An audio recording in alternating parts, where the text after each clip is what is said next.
Hello everybody and welcome back to another Doctor Who new series review. Today we are going back to series 7 and reviewing A Town Called Mercy, which is the third episode in the series, and it's one of Amy and Rory's last adventures, I suppose, with the 11th Doctor, because after this came Power of Three and then Angels Stay Manhattan came after that. So it is one of their last trips. It's by Toby Whithouse and was picked out of the TARDIS in I think we did it in the channel update that we did last week. So yeah, we'll be picking another episode out of the TARDIS at the end of this video. One has fallen out there. I'll just put that back in. There we go. So yeah, that we'll be picking another episode out of that at the end of this video and giving the Town Called Mercy a rating out of 10. But before we do any of that, we are going to talk through it, give my thoughts, give some things I liked about it, give some things I didn't like about it, give some opinions on sidecast, characters, villains, everything like that in one Doctor Who-y review. Doctor Who-y review-y. No, not doing that. Tuesday Reviews Day. I'm going to do that. Anyway, let's get into this. So this is the one where the Doctor, Amy and Rory land the TARDIS in this Western American town called Mercy. And they discover this gunslinger's here. He's looking for an alien doctor, so the Doctor finds himself in a bit of trouble. It turns out there's another alien doctor. Who knew? No, me neither. That's called College X, and he's created this gunslinger in order to win a terrible war on his home planet. Or that's how I took it. But yeah, and then the doctor kind of he doesn't like him at first because he doesn't know why he created this monster, and also he's just killed loads of people in order to make this cyborg. So yeah, that's what this whole episode was playing at. And just one thing before I start, yeah, you might notice my eyes are a bit dodgy. I've had a bit of hay fever recently, and yeah, my eyes are a bit sore. So I'm wearing sunglasses when I go outside, just to resist me from itching them, because that makes them worse. So what are my overall thoughts on this episode? Well, prior to watching this, I watched this episode on Sunday. So prior to watching this episode, I've never thought much of it. I've never liked it. I've never really, thought it was one of the greats. Now rewatching it, I will be honest with you, I thought it was absolutely incredible. I really did. I thought the sidecast were brilliant. The acting was amazing. Just the whole concept of this episode was really quite strong, and everything about this one was just phenomenal. So Matt Smith in this episode was incredible as well. We see a much darker side to his Doctor, which I like very much. I do prefer the darker side of Matt Smith to the comedic side that we get more often. I love the comedic side, and sometimes it works more than others, because obviously in the previous episode, Dinosaurs in the Spaceship, he was just daft in that episode, to put it one way. And then, which I don't like. I don't like it. He was just way too silly in that episode. And then to come straight from that one to this episode, it's just great. He's at gunpoint to College X. He genuinely doesn't know if he's going to do this or not. Also, the curtains are closed, because if I open them, then I'm just going to get attacked by the light. Yeah, that's why the curtains are closed. Don't worry, it's not the middle of the night. It's fine. But yeah, Matt Smith was absolutely phenomenal. Okay, Karen Gillan as Amy Pond and Arthur Darvill as Rory Williams. We'll talk about them both together here, because they both do pretty much nothing here. It's kind of a good thing, because we've had lots of Amy and Rory recently, so it's nice to have someone new, call it in the form of College X and the Gunslinger.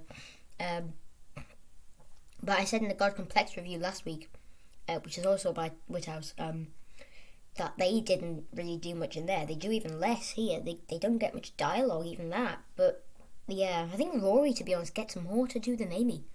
I don't know. Maybe it's just what I'm remembering, but I just remember this scene with Rory and he was doing quite a bit. But yeah, so the side cast. Let's talk about the side characters because I want to talk about this more in my reviews because sometimes they are. The side casts are really good in Doctor Who. But yeah, Carla Jex was a really good character. Such a roller coaster of a character as well because we start off where he's a nice character, you know. He's been nice to Amy, vice versa. He's been nice to the Doctor, and then it's revealed his dark secret that he has created the Gunslinger in order to win this war. But yeah, and then he I think I'm pretty sure he sacrifices himself at the end, and it's great. It is truly marvelous, and he gets a fantastic character development as well. And then also the other cast, they work pretty well. I can't remember all the names, but there was the Preacher. There was that other character, 19. I only remember that about him. I think he was called Tommy, or maybe I've just got that completely wrong. They seem to call a lot of Doctor Who side casts Tommy. I've noticed Tommy, or Toby, or yeah. I've noticed that recently. They can't think of any other names. So the Gunslinger was terrific. I thought would love to see. Oh, actually, this might be a bit far-fetched, but I think a sequel to The Gunslinger would work. Now, from what I can gather, I don't think Toby Woodhouse is writing for Doctor Who anymore. Now, I don't know. He might do, which would be brilliant. But if he does, I think a sequel to this story would be good because the story isn't finished when you think about it. Because at the end, the Gunslinger kind of turns good, basically. And he becomes the marshal of the town. Becomes the marshal of the town, and I would just like to see a sequel to the Gunslinger story. Just what happens to him? Does he turn bad again? Does he stay good? Does he try? Is it hard for him to keep his promise? Because I reckon it will be if we have a sequel. But yeah, so the Doctor being accused of being the alien Doctor. I mean, he is, but being Carla Jex, because the whole town wants to hand Carla Jex over to the Gunslinger so the town is safe, so the Gunslinger doesn't come hunting around here anymore. It is great, and then the Doctor being accused of doing that, and then he gets pushed over the line is very, very, very good scene to get you in, because this story is pretty action-packed all the way through, isn't it? So yeah, and just to have that quick start straight into the episode is fantastic. Carla Jex's backstory, like the dark side that I was taking, is pretty good. Is really good. Yeah, everything is really, really good in this story. So a rating for A Town Called Mercy. I'm going to give it a 9.5 out of 10. Now, prior to watching this, I would probably have given it like a 5 out of 10. So this has gone up by 4.5 more marks, which is the biggest leap we've had so far. And yeah, I'm really happy that I like this story now. Now all that's left is Time Heist. I really want to get into that story as well. Okay, but if we pick that episode out there, then I think that would be a very big coincidence. Now, this is actually, I should probably let you know, this is actually the second time I've recorded this. On the first time, it didn't go too well. I was stuttering over my words a lot, and there was too many uns and ahs. But I still picked out of here, and I got the Lazarus Experiment. But we're going to pick out again, just because this part of the video is really fun, and I like doing it. I'll just push the camera down a little bit, just so you can see the TARDIS, because normally you can't. I still need to paint the bottom. I'll probably never get around to doing that, to be honest. Okay, what are we going to get in the TARDIS of Doom? So, the TARDIS has been nice to me recently, actually, because it's given us A Town Called Mercy, and it's given us the God Complex. What are we going to get this time? This could be a bit loud, by the way, so I'm just going to talk a bit louder. Is that better? Yeah. Okay, what are we going to get? I really want a Capaldi. I want an outstanding Capaldi. Or one that I can just go 9, 10, 9.5, something like that.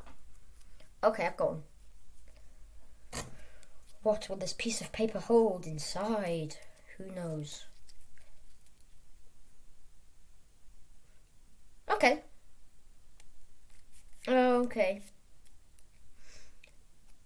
it's not Capaldi, and it's not Whittaker either. It's actually a Christopher Eccleston. So that's good. Series 1 episodes. That means we're gonna get something good. But then, you know. But it's actually my least favourite episode in Series 1.